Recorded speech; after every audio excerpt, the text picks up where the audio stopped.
الحمد للہ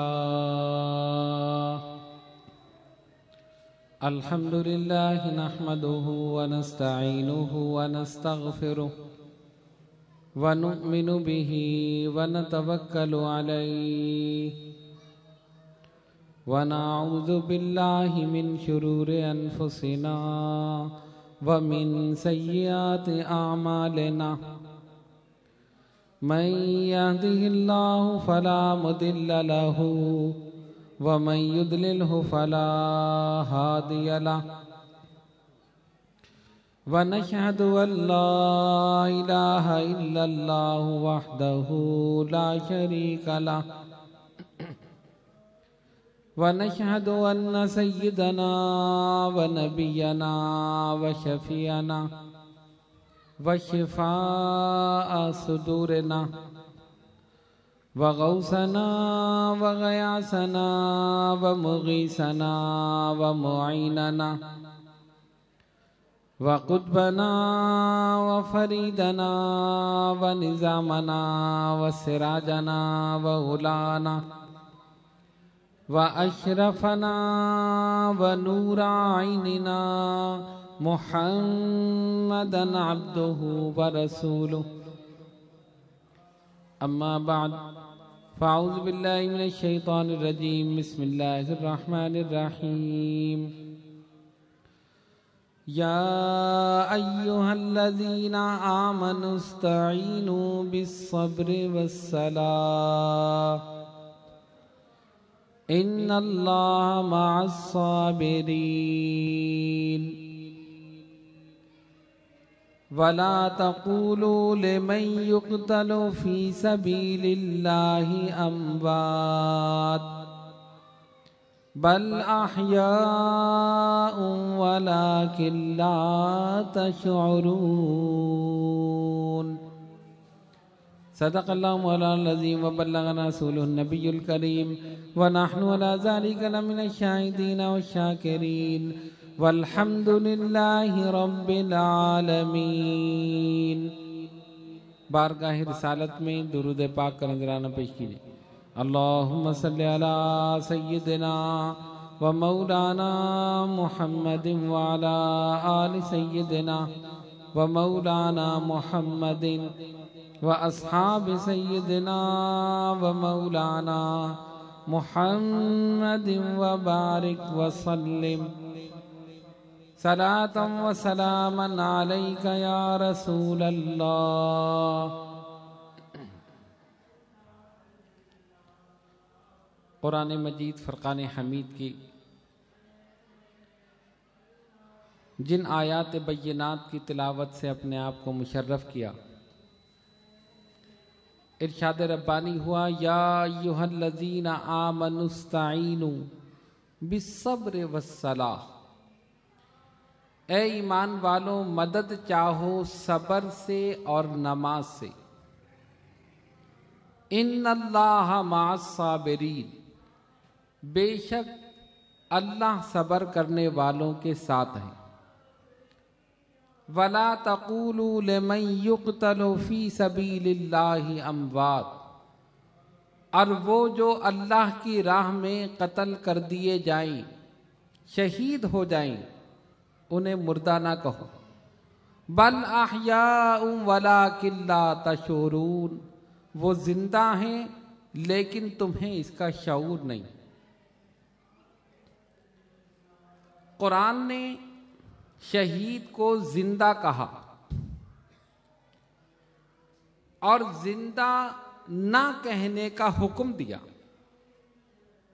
اے ایمان والوں مدد چاہو صبر سے اور نماز سے، اور جو اللہ کی راہ میں قتل کر دیے جائیں، مارے جائیں، شہید ہو جائیں، انہیں مردہ نہ کہو۔ بل احیاء ولکن لا تشعرون، وہ زندہ ہیں لیکن تمہیں اس کا شعور نہیں، یعنی ان کی زندگی کا شعور تمہیں نہیں۔ اب اس آیت میں کیا کہا کہ مردہ نہ کہو، ولا تقولوا، انہیں مردہ نہ کہو۔ اور دوسری آیت میں فرمایا وَلَا تَحْسَبَنَّ الَّذِينَ قُتِلُوا فِي سَبِيلِ اللَّهِ أَمْوَاتًا، بل احیاء عند ربهم یرزقون فرحین بما آتاہم اللہ، جو اللہ کی راہ میں مارے جائیں انہیں مردہ گمان بھی نہ کرو، یعنی اپنے دل میں یہ خیال بھی نہ کرو کہ یہ مردہ۔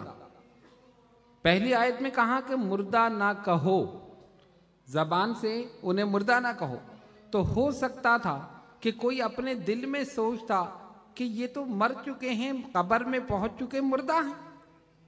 قرآن نے تو کہنے سے منع کیا نا، سوچنے سے منع نہیں، تو دل میں سوچ سکتا تھا، زبان سے نہیں کہتا کہ شہداء مردہ ہیں، لیکن دل میں یہ سوچتا کہ یہ شاید مردہ ہیں۔ اسی لیے اللہ تبارک و تعالی نے ہماری زبانوں پر بھی پہرے لگا دیے، دلوں پر بھی پہرے لگا دیے۔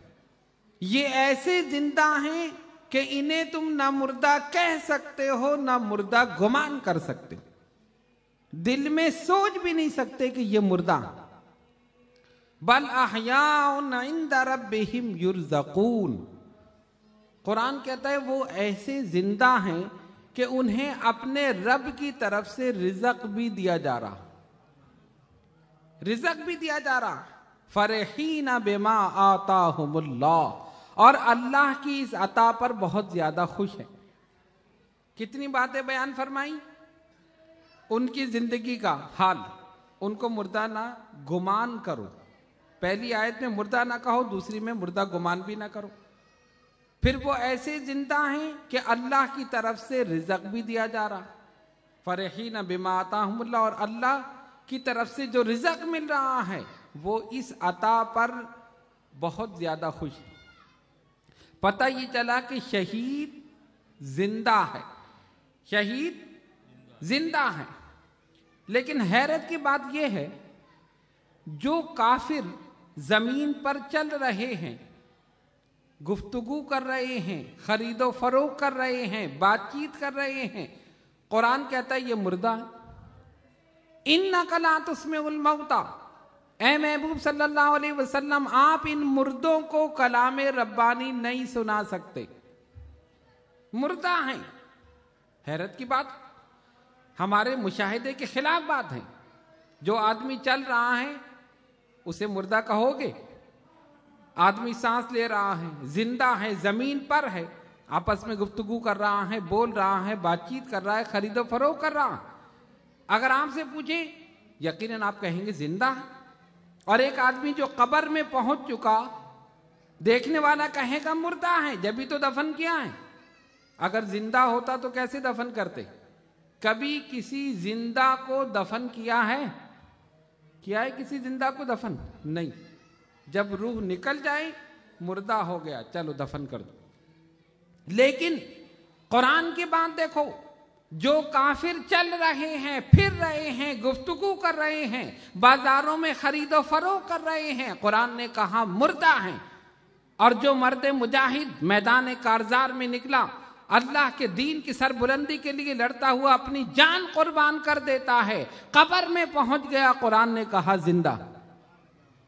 ابو جہل چل رہا ہے مگر مردہ ہے، ابو لہب بازاروں میں چل رہا ہے مگر مردہ ہے، عتبہ، شیبہ، مشرکین، کافرین، منافقین، یہ سب زمین پر چل رہے ہیں، قرآن نے کہا مردہ ہیں۔ اور سیدنا امیر حمزہ رضی اللہ تعالیٰ عنہ، کلیجہ سینہ چیر دیا گیا، کلیجہ نکالا گیا، چبایا گیا، لاش کو مسلح کیا گیا، قرآن کہتا ہے زندہ، قرآن کہتا ہے زندہ ہیں۔ تو عقل انسانی حیران ہے، مولا ہم تو جسے مردہ سمجھتے ہیں اسے دفن کرتے ہیں، ان کو دفن کر دیا گیا، تو انہیں کہاں زندہ ہے؟ جواب یہ ملے گا، پتہ یہ چلے گا کہ زندگی مصطفیٰ کی وفاداری کا نام ہے، زندگی مصطفیٰ کی وفاداری کا نام ہے۔ اگر رسول کا وفادار ہے تو قبر میں پہنچ جائے تب بھی زندہ ہے، اور غدار ہے تو زمین پر پھر رہا ہو تب بھی مردہ۔ اللہ یا رسول اللہ،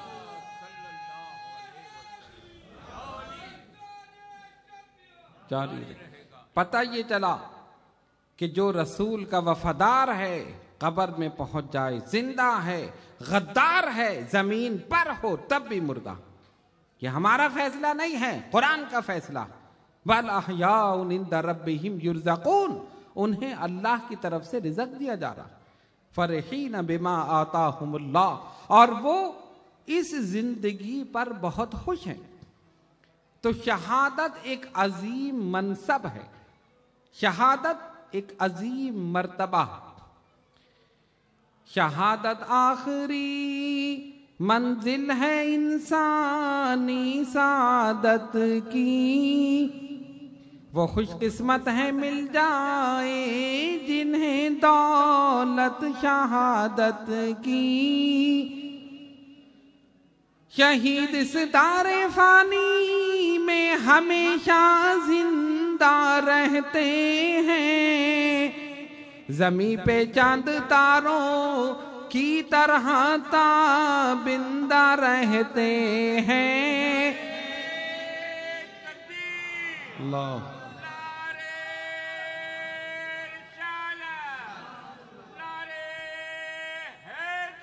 یا علی جاری رہے۔ زمیں پہ چاند تاروں کی طرح تابندہ رہتے ہیں، جس طرح آسمان پر ستارے چمک رہے ہیں یہ شہداء زمین پر چمک رہے ہیں۔ وہ آسمان کے ستارے ہیں، یہ زمین کے ستارے ہیں۔ وہ نجوم السما ہیں تو یہ نجوم الارض ہیں۔ وہ بھی روشنی پہنچا رہے ہیں، یہ بھی روشنی پہنچا رہے ہیں۔ تو جب آپ نے یہ سمجھ لیا کہ شہید زندہ ہے، شہید زندہ ہے نا، ہم سب کا ایمان ہے، یقین کامل ہے، قرآن نے تصدیق کر دی، شہید زندہ ہے۔ اب ہم یہ کہتے ہیں، اسی بات پر ایک نقطہ بیان کروں، اگر آپ یاد رکھیں گے تو بہت آپ کو کام آئے گا۔ ہم اہل سنت والجماعت کا عقیدہ کیا ہے؟ حضور پر نور علیہ السلام اپنے روضہ انور میں زندہ ہے نا، یہ عقیدہ ہم سب کا عقیدہ یہ ہے۔ بعض لوگ یہ کہتے ہیں معاذ اللہ ثم معاذ اللہ کہ حضور علیہ السلام معاذ اللہ مر کے مٹی ہو گئے، قبر میں مل گئے، اس قسم کی بات کرتے۔ حیات النبی کے قائل نہیں، ہم حیات النبی کے قائل، ٹھیک ہے نا۔ ہم یہی دلیل پیش کرتے ہیں، ویسے تو بہت ساری دلیلیں ہیں، اگر کوئی کہے آپ یہ دلیل پیش کر دیں، یہ بتاؤ شہید زندہ ہے یا نہیں، جو کہے نا کہ نبی علیہ السلام معاذ اللہ ثم معاذ اللہ کے زندہ نہیں ہے، یہ بتاؤ شہید زندہ ہے یا نہیں، اس سے سوال کر لو، کہے گا ہاں زندہ ہے، اس لیے کہ قرآن کہہ رہا ہے، قرآن نے کہا زندہ ہے۔ زندہ مردہ کہنے سے بھی منع کیا، مردہ گمان کرنے سے بھی۔ پہلے اس کو اس بات پر پکا کر لو کہ شہید زندہ ہے یا نہیں، وہ کہے گا ہاں زندہ ہے، زندہ ہے۔ اب بتاؤ نبی بڑا ہے یا شہید؟ مرتبہ کس کا بڑا، نبی کا یا شہید؟ ارے شہید تو امتی ہے، نبی تو نبی ہے۔ پہلے شہید ہے، پھر صدیق ہے، پھر نبی ہے، پھر رسول ہے، پھر اولو العزم رسول ہے، پھر سید الانبیاء صلی اللہ علیہ وسلم کا مقام۔ کتنا بلند مقام ہے حضور علیہ السلام۔ اور شہید جو ہے غلام ہے اور سید الانبیاء آقا، شہید امتی ہے، سید الانبیاء نبی ہے۔ کیسے ہو سکتا ہے کہ نبی زندہ ہو اور سید الانبیاء معاذ اللہ زندہ نہ ہو؟ کیسے ہو سکتا ہے؟ شہید جب امتی ہو کر زندہ ہے تو میرا نبی نبی ہو کر بھی زندہ۔ اسی لیے امام اہل سنت نے فرما دیا تھا، تو زندہ ہے واللہ، تو زندہ ہے واللہ، تو زندہ ہے واللہ، تو زندہ ہے واللہ، میری چشم عالم سے چھپ جانے والے۔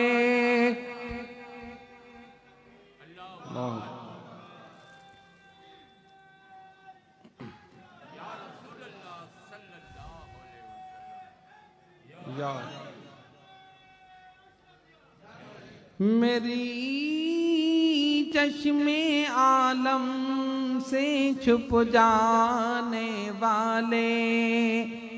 تو ہم اہل سنت و جماعت کا عقیدہ کیا ہے؟ شہداء زندہ ہیں، صالحین زندہ ہیں، صدیقین زندہ ہیں، نبیین زندہ ہیں، سارے رسول زندہ ہیں، اور سب سے بڑھ کر سید الانبیاء علیہ الصلوۃ والسلام زندہ. ہم زندہ نبی کے ماننے والے ہیں، زندہ پیروں کے ماننے والے. سب زندہ ہیں، مردوں کو تو ہم مانتے ہی نہیں. زندہ زمین پر ہو یا زمین میں ہو، صحیح ہے نا؟ زندہ زمین پر ہو یا زمین میں ہو، ہم زندہ کو مانتے ہیں، مردہ کو نہیں مانتے. قرآن نے سب کو زندہ کہہ دیا ہے، ہم نے مان لیا کہ بلا شبہ زندہ. تو شہید زندہ ہیں، نبی بھی زندہ ہیں، سید الانبیاء علیہ الصلوۃ والسلام زندہ. تو شہادت ایک کمال ہے، ایک درجہ ہے، ایک مقام ہے، ایک مرتبہ ہے. اب اسی درجے، اسی مقام اور مرتبے کی دو قسمیں ہیں. دو کتنی قسمیں؟ دو. ایک شہادت سری اور ایک شہادت جہری. آپ سنتے رہتے ہیں اور میرے خیال سے آپ کو یاد بھی ہوگا، لیکن الحمدللہ بہت سوں کا حافظہ تو بہت قوی ہے. ایک دن جو بیان کرو دوسرے دن یاد نہیں. اب پتہ نہیں پچھلے سال کی بات اس سال یاد رہی نہیں رہی. خیر بہرحال میٹھا در والوں کا حافظہ بہت قوی ہے، یاد رہا ہوگا. مومن کے لیے حسن ظن رکھنا چاہیے، اس لیے میں آپ کے لیے حسن ظن رکھتا ہوں کہ جو کچھ آپ نے سنا ہے آپ کو یاد ہوگا. میں پوچھ نہیں رہا، اسی لیے پوچھوں گا تو معاملہ غلط ہو جائے گا. ٹھیک ہے نا؟ شہادت کی دو قسمیں، شہادت سری اور شہادت جہری. سر کے معنی پوشیدہ اور جہر کے معنی اعلانیہ بلند. سری کا مطلب پوشیدہ. نبی پاک علیہ الصلوۃ والسلام نے فرمایا کوئی دیوار کے نیچے دب کے مر جائے وہ شہید ہے، آگ میں جل کے مر جائے وہ شہید ہے، پانی میں ڈوب گیا، سمندر میں گر گیا، ڈوب کے مر گیا شہید، کسی حادثے میں مر گیا وہ شہید ہے، کسی بیماری میں انتقال ہو گیا وہ شہید. شہادت کو اتنا عام کیا حضور علیہ الصلوۃ والسلام نے کہ سب کو شہادت سے مستفید فرما دی. لیکن یہ ہے شہادت سری. یہ کیا ہے؟ شہادت سری. اور ایک ہے شہادت جہری، اعلانیہ. جہری کا مطلب یہ ہے ایک مسلمان تلوار لے کر میدان کارزار میں اترتا ہے اور لڑتا ہوا اپنی جان اسلام کے لیے، رسول اللہ صلی اللہ علیہ وسلم کے لیے قربان کر دیتا ہے، وہ شہید ہیں. شہادت جہری. وہ کیا ہیں؟ شہادت جہری اعلانیہ. تو ایک ہے سری اور ایک ہے جہری. دو ہو گئی نا؟ سر کے معنی پوشیدہ اور جہر کے معنی اعلانیہ. اب وہ میدان کارزار میں اترا، لڑتا ہوا اس نے اپنی جان دے دی، وہ کیا ہے؟ شہید. وہ ہے شہادت جہری. تلوار لے کر میدان کارزار میں اترا، لیکن آپ کہیں گے تلوار کا تو زمانہ ہی نہیں.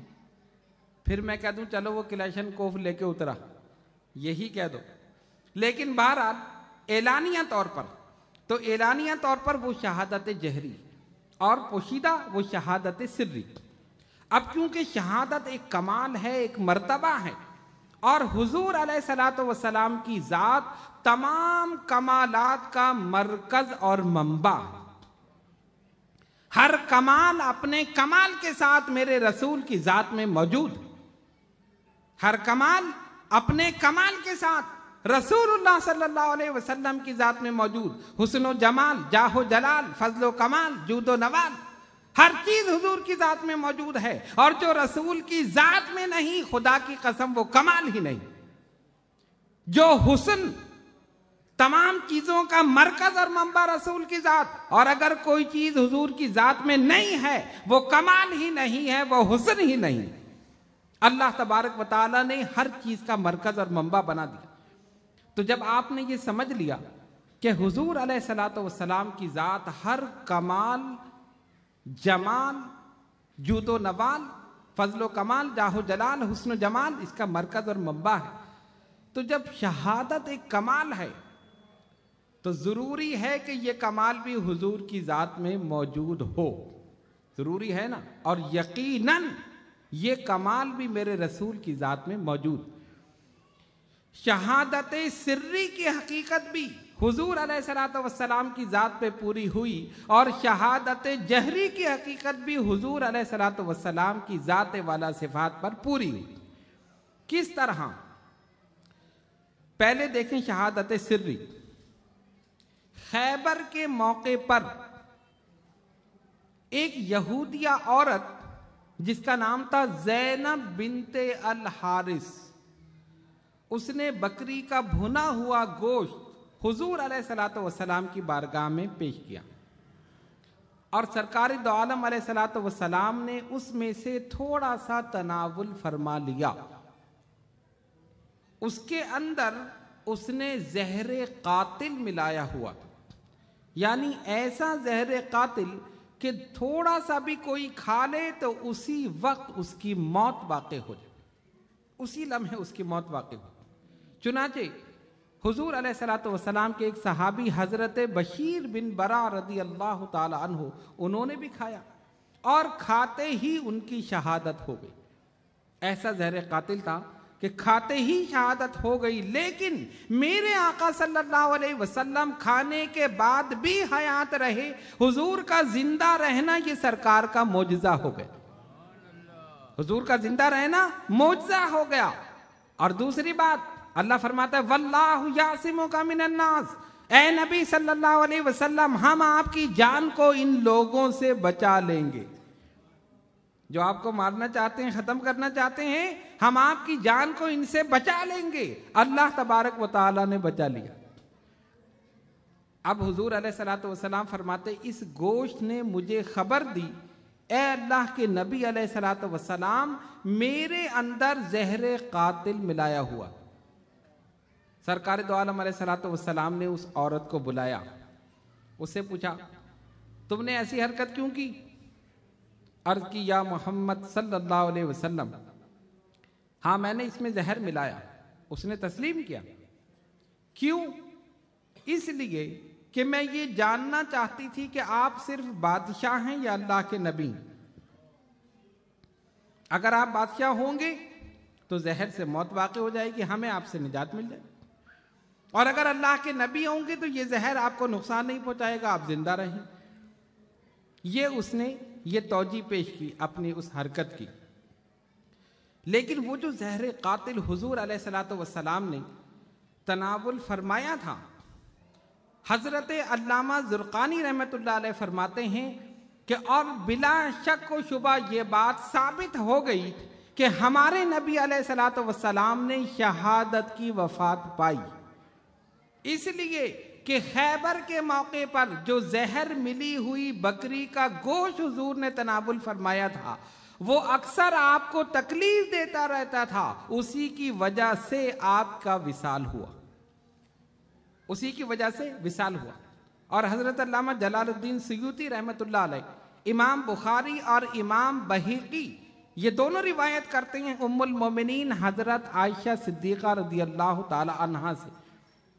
ام المومنین نے فرمایا رسول اللہ صلی اللہ علیہ وسلم یہ فرمایا کرتے تھے اپنے مرض وصال میں، جب بالکل وصال کا وقت قریب آیا تو سرکار یہ فرمایا کرتے تھے میں نے خیبر میں جو زہر آلودہ گوشت کھایا تھا وہ مجھے زندگی میں اکثر تکلیف دیتا تھا، اور اب وہ وقت آ پہنچا کہ میری رگ حیات اسی کی وجہ سے منقطع ہو رہی۔ اس کی وجہ سے علماء کہتے ہیں کہ نبی پاک علیہ الصلوۃ والسلام نے شہادت کی موت پائی، شہادت کی وجہ سے وفات ہوئی اس زہر کی وجہ سے، اور اس طرح شہادت سری کی حقیقت حضور علیہ الصلوۃ والسلام کی ذات پر پوری ہو گئی۔ شہادت سری یہی تھی نا، سرکار نے فرمایا زہر سے موت ہو جائے تو شہید ہے، دیوار کے نیچے دب جائے تو شہید ہے، سمندر میں ڈوب جائے تو شہید ہے، کسی حادثے میں مر جائے تو شہید ہے، پیٹ کی بیماری میں مر جائے تب شہید ہے۔ یہ سب شہادت تو حضور علیہ الصلوۃ والسلام نے بیان فرمائی، لیکن شہادت سری، تو جب آپ نے یہ سمجھ لیا کہ زہر کی وجہ سے جو شہادت ہے وہ شہادت سری ہے، تو اب یہ بھی سمجھ لیجئے کہ اس زہر کی وجہ سے حضور علیہ الصلوۃ والسلام کا وصال ہوا اور شہادت سری کی حقیقت سرکار کی ذات پر پوری ہو گئی۔ اور اس وقت جو وصال نہ ہوا، حضور علیہ الصلوۃ والسلام زندہ رہے، اس لیے کہ وہ زندہ رہنا حضور کا معجزہ ہو گیا اور اللہ تبارک و تعالیٰ کا وعدہ پورا ہو گیا۔ تو شہادت کی سری کی حقیقت سرکار کی ذات پر پوری ہوئی۔ اب دیکھو شہادت جہری، ہم نے یہ بتایا تھا کہ ایک مسلمان میدان کارزار میں علل اعلان اترتا ہے، اللہ اور اس کے رسول صلی اللہ علیہ وسلم کے دین کی سربلندی کے لیے لڑتا ہے اور اپنی جان قربان کر دیتا، وہ شہید ہے، وہ شہادت جہری، اعلانیہ طور پر، چھپ کر نہیں، پوشیدہ نہیں، اعلانیہ طور پر۔ اب دیکھو کہ شہادت جہری کی حقیقت نبی پاک علیہ الصلوۃ والسلام کی ذات پر کیسے پوری ہوئی۔ طائف میں سرکار تشریف لے گئے، قصہ تو طویل ہے لیکن میں مختصر کر کے اشارہ کر کے گزر جاؤں۔ طائف کے بدبخت لوگوں نے اپنے اوباش اور بدتمیز لڑکوں کو سرکار کے پیچھے لگا دیا۔ اب وہ کیا کہتے تھے؟ پتھر مارتے تھے، یہاں تک کہ جسم مبارک لہو لہان ہو جاتا تھا، لیکن حضور علیہ الصلوۃ والسلام ان کو کوئی جواب سرکار نے نہیں دیا۔ حضرت زید نبی پاک علیہ الصلوۃ والسلام کے ساتھ ہیں، کبھی وہ آگے آتے ہیں کبھی پیچھے ہوتے ہیں، کسی طرح میں پتھر کھا لوں اور حضور علیہ الصلوۃ والسلام تک پتھر نہ پہنچیں۔ وہ خود بھی زخمی ہو گئے اور سرکار دو عالم علیہ الصلوۃ والسلام ان سے زیادہ زخمی ہو گئے، کئی میل پیدل چل رہے ہیں اور چاروں طرف سے پتھر برس رہے ہیں۔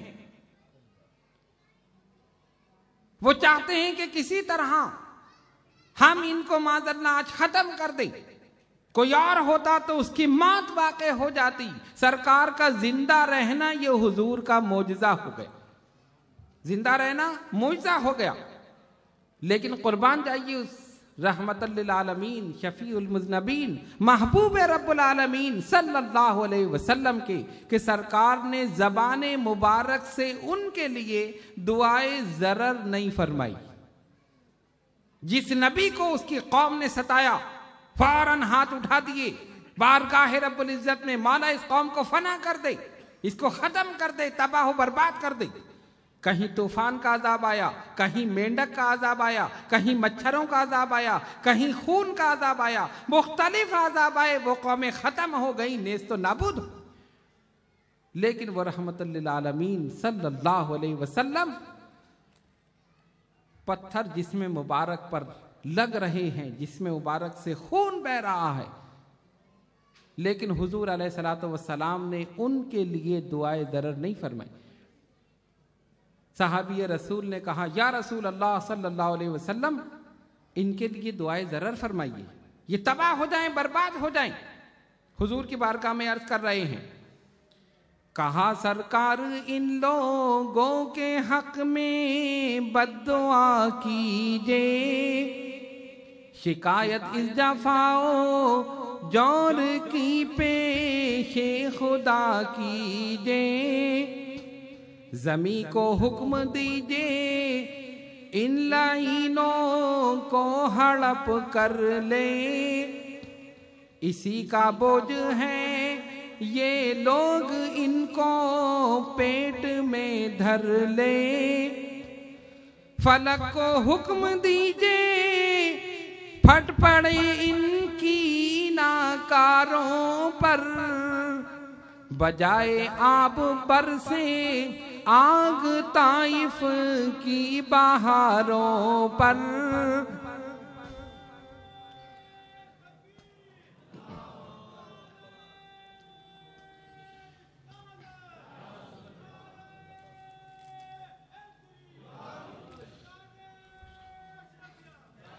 بجائے آب برسے آگ طائف کی بہاروں پر، جناب رحمت للعالمین سن کے کے فرمایا کہ میں اس دہر میں قہر و غضب بن کر نہیں آیا، کہ میں اس دہر میں قہر و غضب بن کر نہیں آیا۔ فرمایا میں دیکھ رہا ہوں یہ نہیں تو ان کی نسلیں آگے چل کے مسلمان ہوں، اگر یہ کلمہ نہیں پڑھیں گے ان کی اولاد کلمہ پڑھے گی، وہ اسلام کے سپاہی بنے۔ میرا ایمان یہ کہتا ہے، میرا یقین یہ کہتا ہے کہ اگر اس وقت نبی پاک علیہ الصلوۃ والسلام دعائیں ضرر کرنا تو دور کی بات ہے، چشمے ابرو پر ایک آنکھ کا اشارہ حضور علیہ الصلوۃ والسلام ہلکا سا اشارہ فرما دیتے، عذاب اسی وقت نازل ہو جاتا، سب تباہ و برباد ہو جاتے۔ لیکن رحمت للعالمین، شفیع المذنبین، محبوب رب العالمین صلی اللہ علیہ وسلم نے ان کے لیے دعائے ضرر نہیں فرمائی۔ دعا کیا فرمائی؟ اللہم اہدی قومی فإنہم لا یعلمون، مولا یہ میری قوم مجھے پہچانتے نہیں ہیں، انہیں معاف فرما دے، انہیں ہدایت دے، انہوں نے مجھے پہچانا نہیں کہ میں ان سے کتنی محبت کرتا ہوں، ان کو ہدایت کی دعا فرما دی۔ اگر فنا ہونے کی دعا فرما دیتے ایک لمحہ نہیں لگتا کہ سب کے سب فنا ہو جاتا۔ اتنی شدید تکلیف، اتنا ظلم۔ ایک موقع یہ تھا طائف کا، اور دوسرا موقع تھا جنگ احد، میدان احد میں سرکار نے ایک گھاٹی پر صحابہ کو مقرر کر دیا، یہاں سے ہٹنا نہیں ہے جب تک میں نہ کہوں۔ اور جب مسلمانوں نے جنگ جیت لی، کفار بھاگنے لگے، مسلمان مال غنیمت اکٹھا کرنے میں لگ گئے، تو گھاٹی پہ جو لوگ کھڑے تھے صحابہ، ان میں آپس میں اختلاف ہو گئے۔ کسی نے کہا کہ حضور کا حکم صرف جنگ تک تھا، جنگ ختم ہو چکی لہذا چلو یہاں سے۔ کسی نے کہا نہیں، سرکار نے فرمایا جب تک میں نہ کہوں تمہیں ہلنا نہیں ہے۔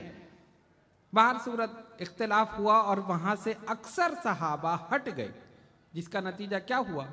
حضرت خالد بن ولید رضی اللہ تعالیٰ عنہ، جو اس وقت تک ایمان نہیں لائے تھے، کافروں کی طرف سے لڑ رہے، انہوں نے دور سے دیکھا کہ یہ گھاٹی پر جو تیر انداز تھے یہ اکثر اس میں سے ہٹ گئے، راستہ صاف ہے۔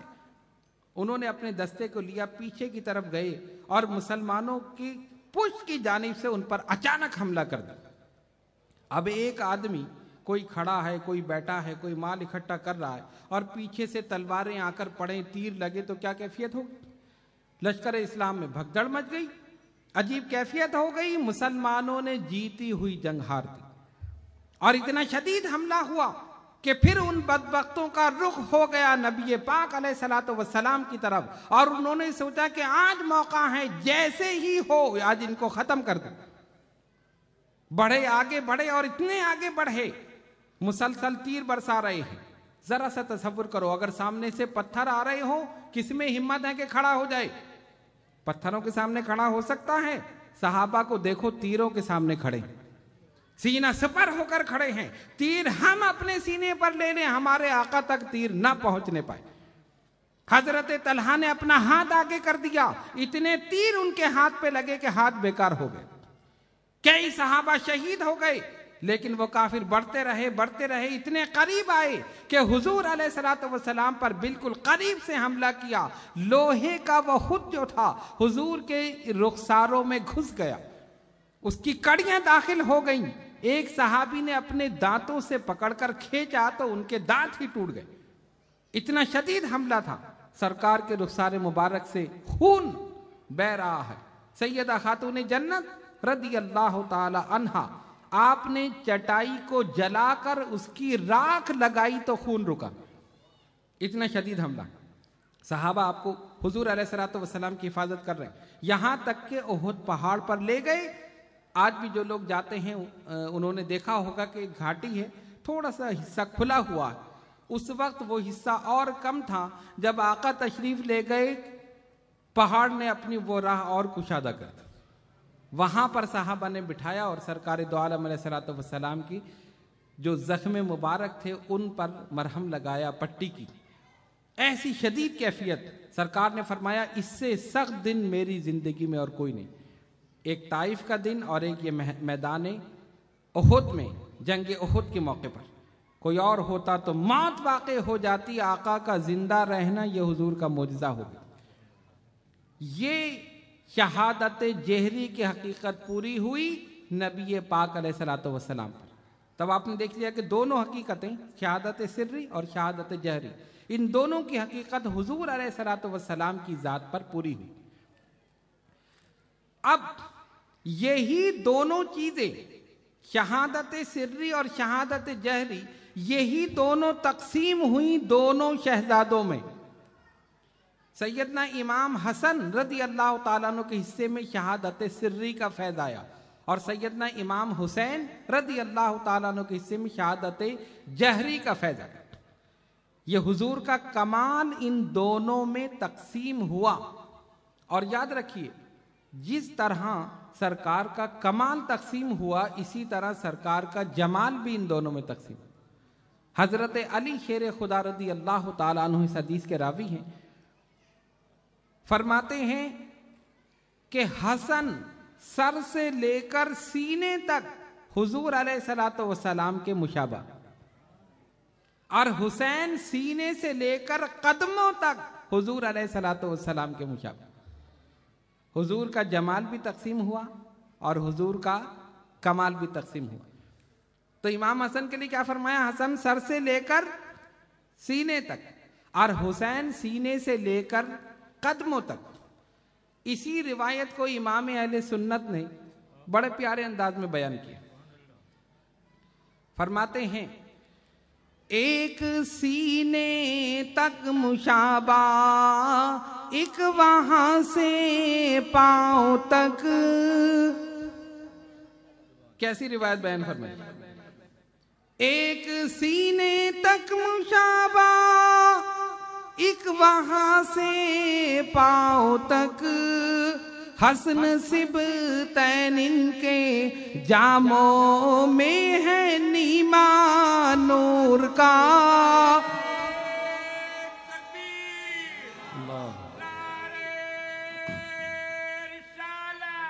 یا رسول اللہ، یا علی، جاری رہے، جاری رہے۔ حسن سبتین ان کے جاموں میں ہے نیما نور کا۔ پھر ایک اور بڑی پیاری بات کرتے ہیں، اپنا عقیدہ بیان کر رہے ہیں، اور سب کا عقیدہ یہی ہونا چاہیے۔ تیری نسل پاک میں ہے بچہ بچہ نور کا، تو ہے نے نور تیرا سب گھرانہ نور کا، تو ہے نے نور تیرا سب گھرانہ نور کا۔ اللہ، یا رسول اللہ، یا اللہ۔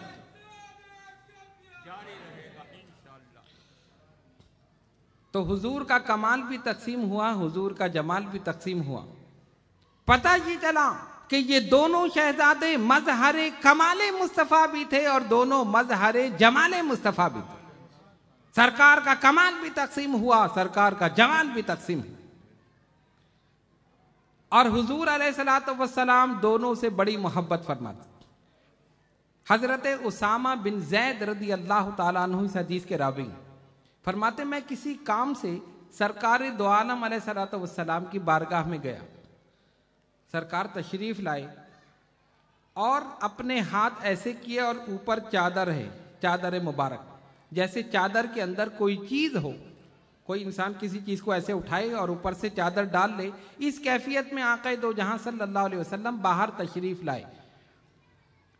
فرماتے، میں نے جو میری حاجت تھی وہ میں نے بیان کی، سرکار دو عالم علیہ الصلوۃ والسلام نے میری حاجت روائی فرما دی۔ جس کام سے یہ گئے تھے حضور نے وہ کام کر دیا۔ کہ جب میں چلنے لگا تو میں نے پوچھا، یا رسول اللہ صلی اللہ علیہ وسلم، فدا کا امی و ابی، سرکار میرے ماں باپ قربان، اس چادر میں کیا ہے؟ تشویش ہوئی نا کہ چادر ایسے ڈالے ہوئے حضور علیہ الصلوۃ والسلام۔ تو جب چلنے لگا پوچھا اس چادر میں کیا ہے؟ سرکار مسکرا دیے، چادر ہٹا دی تو دیکھا کہ حسن اور حسین حضور کی گود میں، حسن اور حسین رضی اللہ تعالیٰ عنہما سرکار کی گود میں۔ فرماتے ہیں پھر حضور نے فرمایا اے اللہ یہ میرے بیٹے اور میری بیٹی کے بیٹے ہیں، میں ان سے محبت کرتا ہوں، مولا تو بھی ان سے محبت رکھ، اور جو ان سے محبت رکھے تو اس سے بھی محبت رکھ، جو ان سے محبت رکھے تو اس سے بھی محبت رکھ۔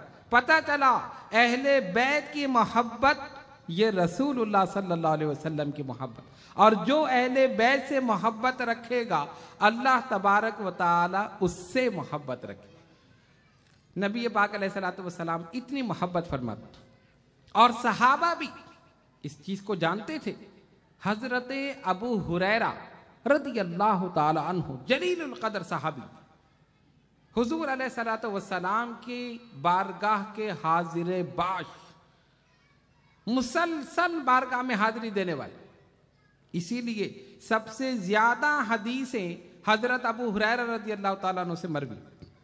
ان کا کام ہی یہی، حضور کی بارگاہ میں رہنا، سرکار کے چہرے کو دیکھنا اور حضور کی احادیث کو لکھنا، یہی ان کا کام۔ وہ جلیل القدر صحابی ایک دن چھوٹے شہزادے سیدنا امام حسین رضی اللہ تعالیٰ عنہ کے قدموں کو اٹھا کر اس پہ جو مٹی لگی خاک وہ اپنی چادر پہ جھاڑ رہے۔ امام حسین رضی اللہ تعالیٰ عنہ کے قدم مبارک اٹھا کے اس کی مٹی اپنی چادر میں۔ امام حسین پوچھتے ہیں ابو ہریرہ کیا کر رہے ہو؟ ہاتھ جوڑ کے عرض کرتے ہیں شہزادے مجھے معاف فرمائیے، آپ کے جتنے فضائل میں نے زبان رسالت سے سنے ہیں، خدا کی قسم اگر یہ لوگ وہ جان لیں تو آپ کو کندھوں پہ اٹھا کر پھرا کر۔ میں جانتا ہوں آپ کا کیا مقام ہے، کیا مرتبہ ہے۔ صحابہ جانتے تھے، اور اسی طرح صحابہ محبت کرتے تھے ان دونوں شہزادوں سے۔ تو جس طرح آپ نے سنا کہ شہادت سری کا فیض آیا بڑے شہزادے سیدنا امام حسن رضی اللہ تعالی عنہ کے حصے میں، تو آج ہم ان کی سیرت کے چند گوشے آپ کے سامنے پیش کرتے ہیں۔ سیدنا امام حسن رضی اللہ تعالی عنہ کی ولادت ہوئی نصف شعبان سن 3 ہجری میں۔ امام حسن کی ولادت ہوئی، آقا دو جہاں صلی اللہ علیہ وسلم کو خبر دی گئی، سرکار خوشی خوشی تشریف لائے حضرت خاتون جنت رضی اللہ تعالی عنہا کے گھر۔ فرمایا مجھے میرا بیٹا دکھاؤ۔ انہوں نے امام حسن کو آپ کی گود میں دیا، حضور نے چہرے پر بوسہ دیا اور اپنا لعاب دہن ان کے دہن میں ڈال دی۔ بچہ پیدا ہوتا ہے تو اس کو گھٹی دیتے نا، ہم پہلے بھی بتا چکے ہیں کسی محفل میں، انہی جلسوں میں، شاید آپ کو یاد ہو۔ ویسے تو ایک دن بتاؤ تو دوسرے دن آپ بھول جاتے، لیکن شاید یاد ہو۔ تو وہ کیا کرتے ہیں کہ کسی متقی آدمی سے دلواؤ، ٹھیک ہے نا، کسی ایسے نہیں کوئی لچے لفنگے سے دلوا دی گھٹی۔ ہر آدمی چاہتا ہے میرا بیٹا نیک ہو، ٹھیک ہے نا، نیک ہو۔ امام صاحب سے دلواؤ، امام صاحب بیٹھے ہیں ہمارے یہ متقی پرہیزگار، امام صاحب سے دلواؤ یا کسی نیک آدمی سے، ٹھیک ہے نا۔ غور کرو جس کے دہن میں پیدا ہوتے ہی رسول کا لعاب دہن، اس کا کیا مقام ہو، اس کا کیا مرتبہ ہو۔ آقا نے اپنا لعاب دہن امام حسن کے منہ میں ڈال دیا، گویا دنیا میں آنے کے بعد امام حسن کے منہ میں پہلی غذا جو گئی وہ رسول اللہ صلی اللہ علیہ وسلم کا لعاب دہن۔ حضرت علی شیر خدا رضی اللہ تعالیٰ عنہ کو جنگ سے بڑی محبت تھی، ہمیشہ جنگ میں رہتے تھے، ہر غزوے میں ہر چیز میں ساتھ۔ انہوں نے نام رکھا حرب۔ سرکار نے فرمایا بیٹے کا نام کیا رکھا؟ کہا حرب۔ فرمایا نہیں یہ حسن ہے۔ حضور نے فرمایا یہ حسن ہے۔ اور جب چھوٹے شہزادے کی ولادت ہوئی، جب سرکار تشریف لائے پھر لعاب دہن ڈالا، اس کا نام یا رسول اللہ حرب۔ فرمایا نہیں یہ حسین ہے، وہ حسن ہے یہ حسین۔ لعاب دہن بھی ڈال دیا، اذان بھی دے دی، چہرے پر بوسہ بھی دے دیا اور نام بھی خود تجویز کر دیا۔ ساری سعادتیں، ساری برکتیں لے کر شہزادے پیدا ہوئے۔ تو پھر وہ جنتی نوجوانوں کے سردار نہ بنے تو کون بنے؟ الحسن والحسین سیدہ شباب اہل الجنہ، فرمایا حسن اور حسین جنتی نوجوانوں کے سردار ہیں۔ ایک اور مقام پر فرمایا حسن اور حسین دنیا میں میرے پھول ہیں۔ گود میں لے کر سرکار سونگ رہے ہیں، یا رسول اللہ کیا کر رہے ہیں؟ یہ دونوں میرے پھول ہیں۔ پھولوں کو سونگا جاتا ہے نا، تو میں ان کو سونگ رہا، دونوں حضور کے پھول ہیں۔ نبی پاک علیہ الصلوۃ والسلام نے اتنی محبت فرمائی ان دونوں شہزادوں سے، اور صحابہ بھی اسی طرح محبت کرتے تھے ان دونوں شہزادوں سے۔ سیدنا امام حسن رضی اللہ تعالی عنہ بہت ہی نیک، متقی، پرہیزگار، صاحب علم اور صاحب حلم اور بردباری، بڑی بڑی غلطیوں کو معاف کر دینے والے، درگزر کرنے والے، عفو اور درگزر سے کام لینے والے۔ ایک دن آپ تشریف لے گئے سیدنا عمر ابن خطاب رضی اللہ تعالیٰ عنہ کے گھر۔ شہر مدائن فتح ہوا، وہاں سے مال غنیمت آیا، تو امام حسن رضی اللہ تعالیٰ عنہ تشریف لائے۔ امیر المومنین بیٹھے ہیں، تشریف فرمائیں۔ سیدنا فاروق اعظم رضی اللہ تعالیٰ، آپ تشریف لائے، فرمایا یا امیر المومنین، اللہ تبارک و تعالیٰ نے ہمارا جو حصہ اس میں مقرر کیا ہمیں عطا کیجئے۔ سیدنا فاروق اعظم رضی اللہ تعالیٰ عنہ نے 1000 درہم آپ کی خدمت میں پیش کر دیا، فرمایا بالبرکت والکرامہ، پیش کر دی ادب سے۔ انہوں نے لیا اور چلے گئے۔ تھوڑی دیر کے بعد چھوٹے شہزادے امام حسین رضی اللہ تعالیٰ عنہ تشریف لائے، یا امیر المومنین، اللہ نے ہمارا حصہ جو اس میں مقرر کیا ہمیں عطا کیجئے۔ آپ نے پھر 1000 درہم اٹھائے اور اسی ادب و احترام سے بالبرکت والکرامہ چھوٹے شہزادے کی خدمت۔ یہ میں بتا رہا ہوں، دونوں میں دیکھیے صحابہ کس طرح ادب کرتے تھے اہل بیت کا، اور کس طرح محبت کرتے تھے اہل بیت۔ انہوں نے لیا، وہ بھی چلے گئے۔ دونوں کو کتنا دیا؟ 1000 درہم۔ اب ان کے جانے کے بعد فاروق اعظم کے صاحبزادے عبداللہ ابن عمر تشریف لے آئے، یا امیر المومنین ہمارا حصہ دیجئے۔ انہوں نے 500 درہم اٹھائے، دے دی۔ انہوں نے دیکھا، ارے 500 درہم، ان کو تو 1000 دی، مجھے 500۔ فوراً یا امیر المومنین، آپ نے حسن حسین کو 1000 درہم دیے، مجھے 500 دیے۔ ارے حضور علیہ الصلوۃ والسلام کے زمانے میں تو میں جوان تھا، میں جہاد کرتا تھا، اور یہ دونوں بچے تھے، یہ مدینے کی گلیوں میں کھیلا کرتے تھے، ان کو 1000 دیے تو مجھے بھی 1000 دیتے، ان کو 1000 اور مجھے 500 دیے۔ کس نے کہا؟ عبداللہ ابن عمر نے، حضرت فاروق اعظم کے صاحبزادے نے۔ اب سنو عاشق رسول کا جواب، اب سنو جانشین رسول کا جواب۔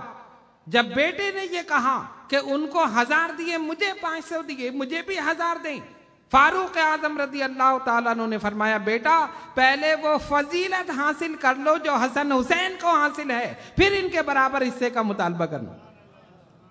وہ فضیلت تو پالو پہلے۔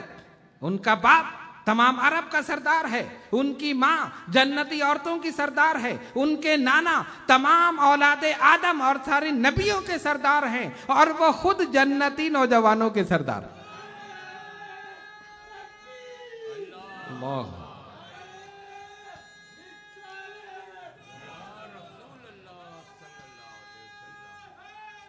یا علی، کیونکہ سرکار نے اہل بیت کو بشارت دی تھی۔ حضرت علی سے فرمایا یا علی انت سید العرب، اے علی تو تمام عرب کا سردار ہے۔ خاتون جنت سے فرمایا یا فاطمہ انتی سیدۃ نساء العالمین و سیدۃ نساء الجنہ، تو تمام عالمین کی اور جنت کی عورتوں کی سردار ہے۔ حسن حسین کے لیے فرمایا الحسن والحسین سیدہ شباب اہل الجنہ، حسن اور حسین جنتی نوجوانوں کے سردار ہیں۔ اور اپنے لیے فرمایا انا سید ولد آدم، میں تمام اولاد آدم کا سردار ہوں، میں تمام اولاد آدم کا سردار ہوں۔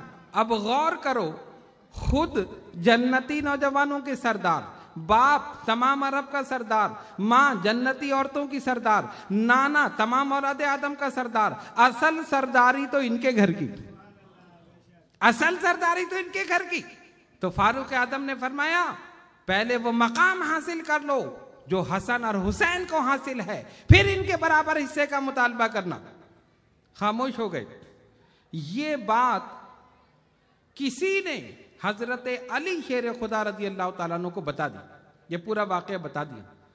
حضرت علی شیر خدا رضی اللہ تعالیٰ عنہ نے سنا، فرمایا میں نے نبی پاک علیہ الصلوۃ والسلام سے سنا، سرکار نے فرمایا عمر اہل جنت کے چراغ ہیں، عمر اہل جنت کے چراغ ہیں۔ حضرت علی نے فرمایا، تو کسی نے آ کر حضرت عمر سے کہہ دیا کہ یہ جو واقعہ ہوا تھا یہ حضرت علی تک بات پہنچی اور انہوں نے یہ فرمایا۔ ان کا تم نے حضرت علی کی زبان سے سنا؟ ہاں میں نے سنا۔ آپ چند آدمیوں کو لے کر چلے سیدھے حضرت علی کرم اللہ وجہہ کے گھر، دروازے پر دستک دی، شیر خدا باہر تشریف لائے رضی اللہ تعالیٰ عنہ۔ فرمایا علی تم نے یہ کہا ہے کہ میرے متعلق سرکار نے فرمایا عمر اہل جنت کے چراغ ہیں؟ فرمایا ہاں میں نے سنا نبی پاک علیہ الصلوۃ والسلام سے آپ کے متعلق حضور نے فرمایا عمر اہل جنت کے چراغ ہیں۔ اب دیکھو صحابہ کی محبت، کہا آپ نے سنا ہے؟ انہوں نے کہا یہ لکھ کر مجھے دے دیجیے، جو آپ نے سنا ہے لکھ کر مجھے دے دیجیے۔ امیر المومنین حضرت علی شیر خدا رضی اللہ تعالیٰ عنہ اسی وقت قلم اٹھایا اور لکھا، یہ وہ بات ہے جس کے ضامن ہوئے علی ابن ابی طالب کہ انہوں نے سنا جناب محمد رسول اللہ صلی اللہ علیہ وسلم سے کہ سرکار نے فرمایا عمر اہل جنت کے چراغ ہیں، عمر اہل جنت کے چراغ ہیں۔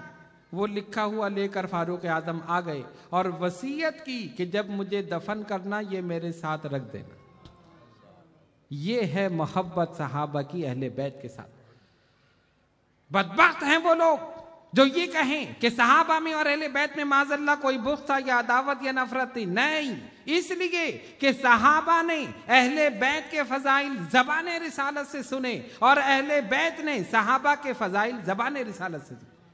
دونوں ایک دوسرے کے فضائل کو جانتے تھے، تو کیسے عداوت ہو سکتی؟ فرمایا صدیق اکبر رضی اللہ تعالیٰ عنہ نے خدا کی قسم مجھے اپنے اقربا سے زیادہ رسول اللہ صلی اللہ علیہ وسلم کے اقربا محبوب ہیں، یعنی میں جتنی اپنے رشتہ داروں سے اقربا سے محبت کرتا ہوں اس سے زیادہ حضور علیہ الصلوۃ والسلام کے اقربا، قریب حضور کے رہنے والے رشتہ دار، میں ان سے محبت کرتا ہوں۔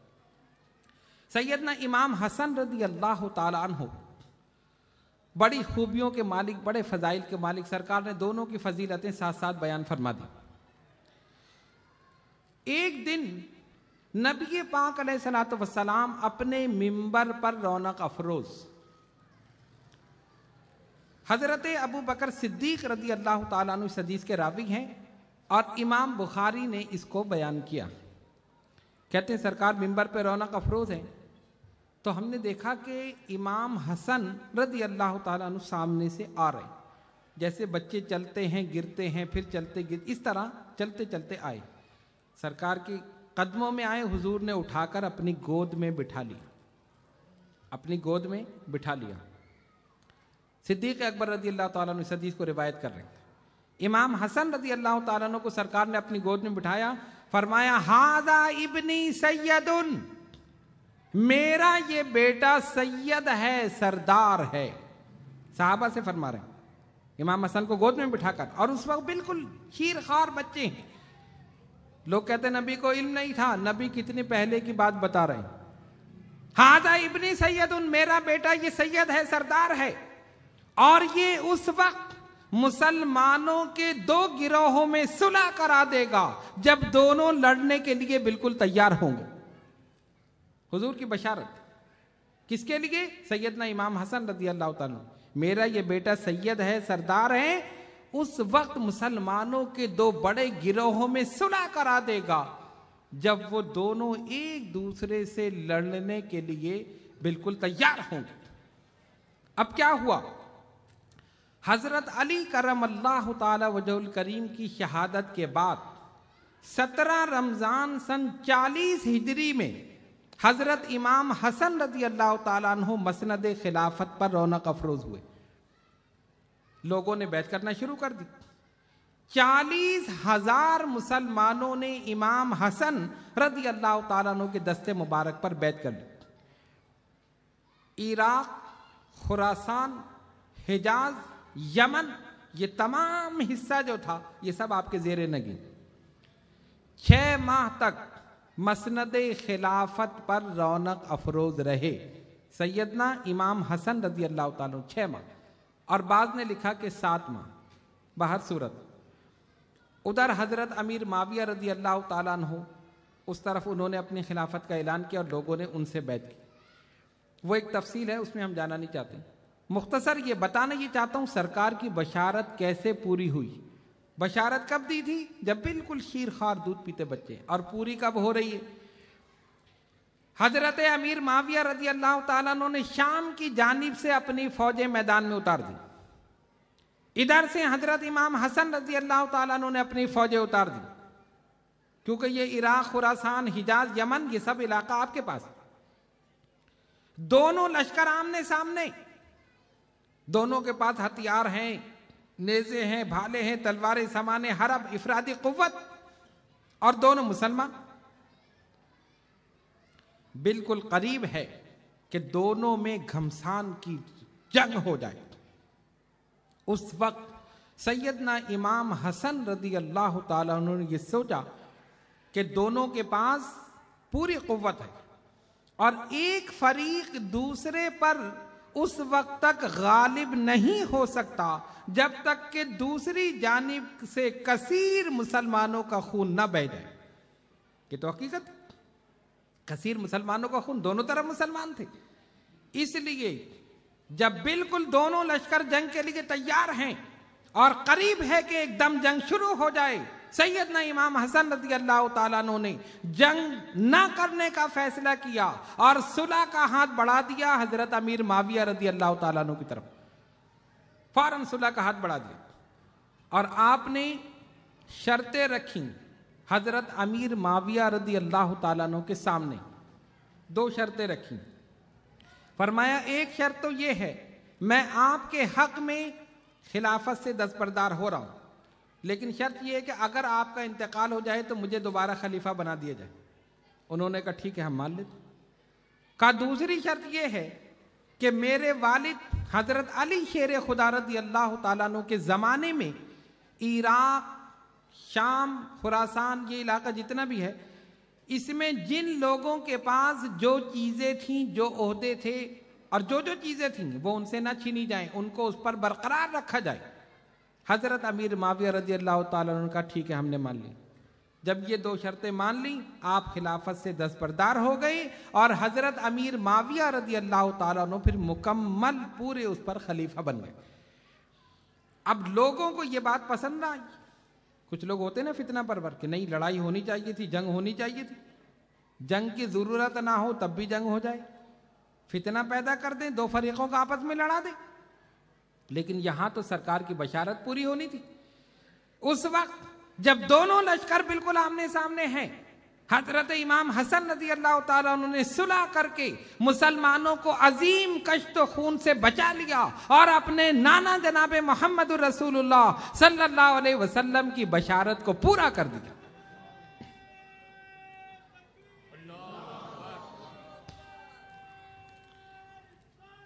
یا رسول اللہ، یا فرمایا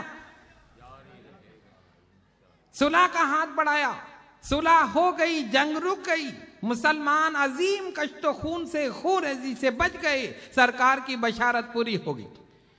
اب لوگ آئے، انہوں نے کہا حضرت آپ نے یہ کیا کیا؟ امام آپ نے کیا کیا؟ آپ کے پاس تو لشکر تھے، افرادی قوت تھی، اسلحہ تھا، ساری چیزیں تھیں، ارے آپ تہس نہس کر کے رکھ دیتے، یہ آپ کا حق تھا، خلافت آپ کا حق ہے، آپ اپنے والد کی جگہ بیٹھے تھے۔ اس قسم کی باتیں کرنا شروع کی۔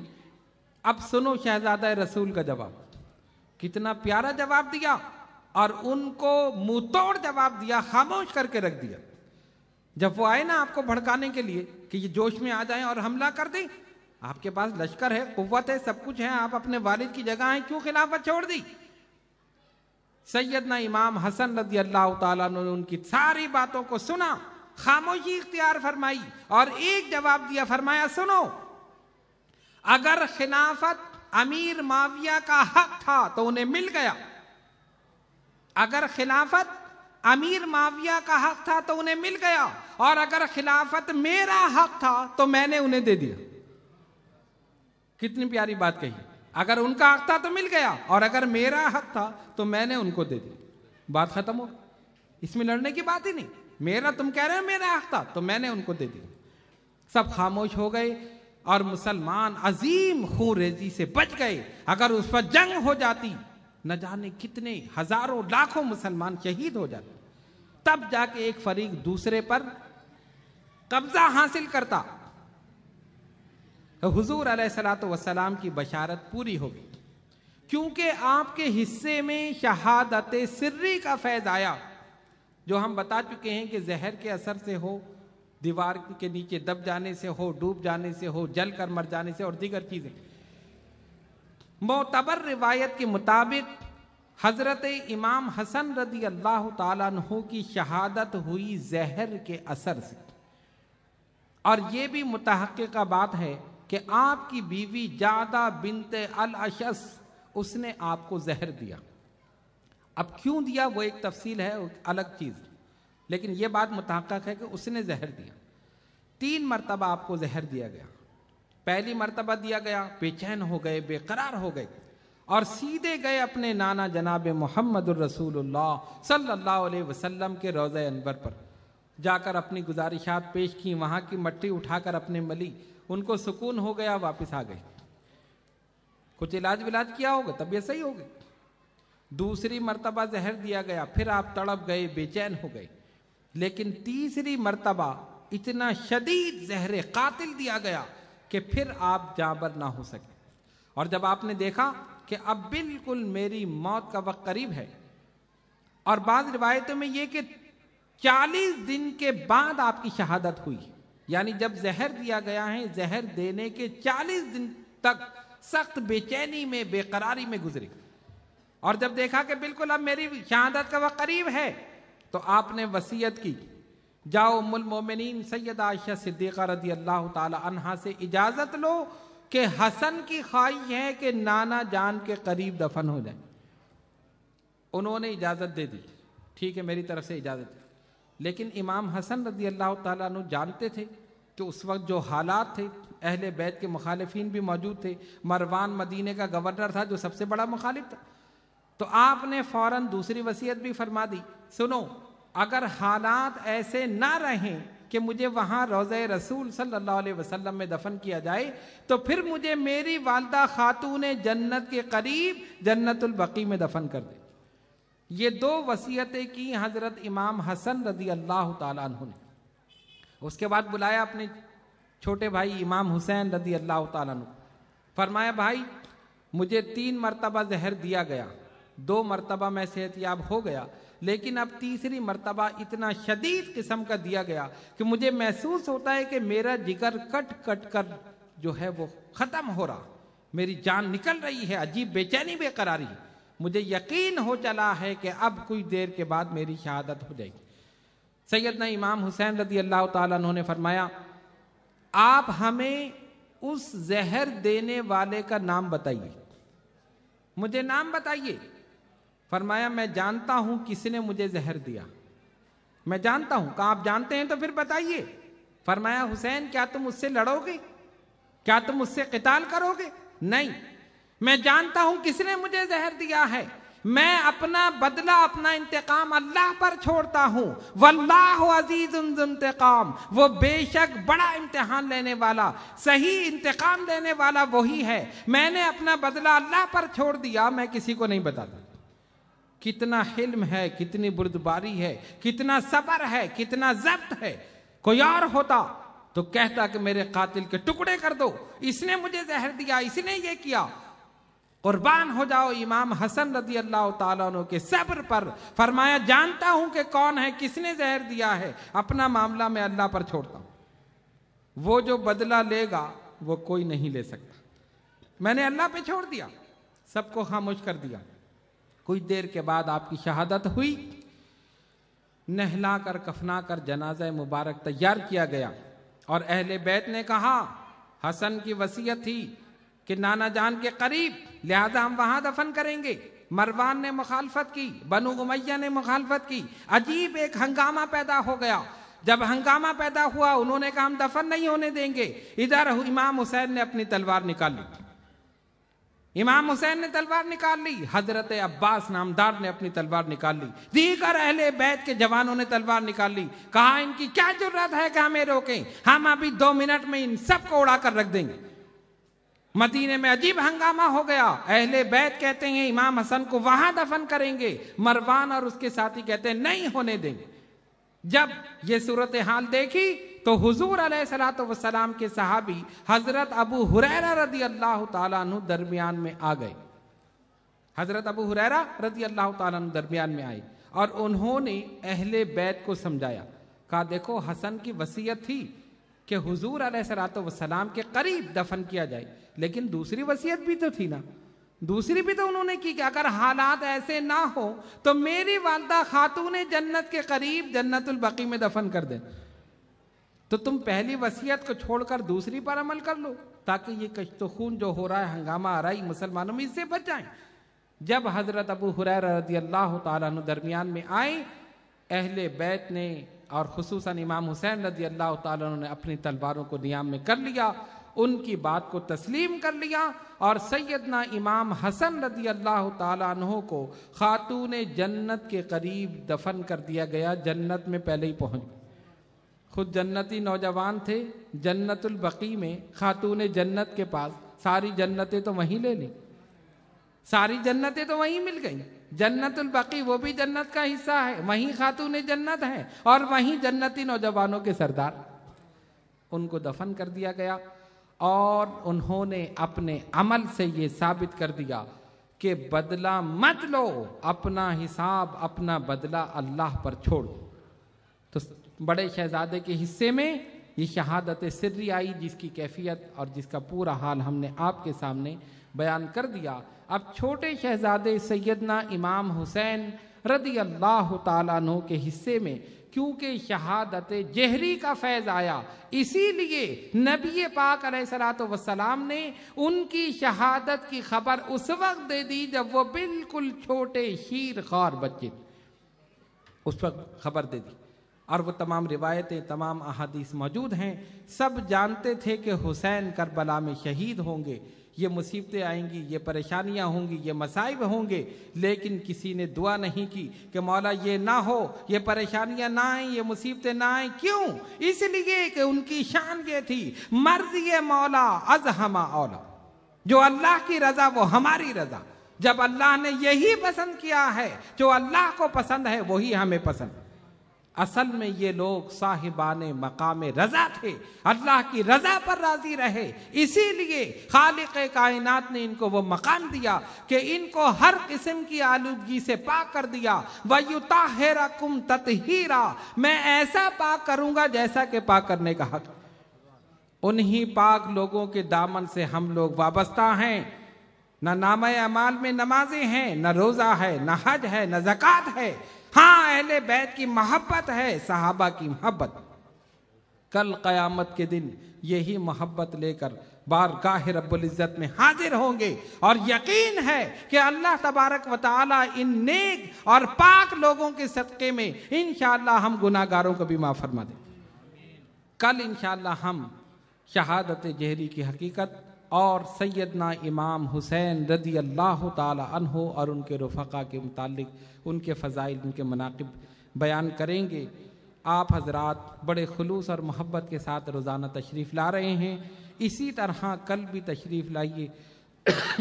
ہو سکتا ہے کہ یہاں گزرے ہوئے لمحات میرے لیے، آپ کے لیے، ہم سب کے لیے توشہ آخرت ثابت ہو جائیں، ہم قیامت میں یہ کہہ سکیں یا رسول اللہ کوئی اور چیز نہیں لایا، آپ کے اہل بیت کی محبت ساتھ لائیں۔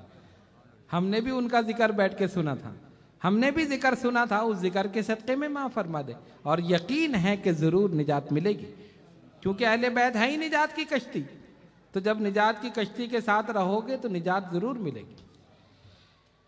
آخری بات یہ ہے کہ یہ روزے کے متعلق کل 9 تاریخ ہے، 9 محرم الحرام، اور پرسوں 10 ہے۔ 10 کا روزہ جو ہے اس کی فضیلت ہے عاشورے کا۔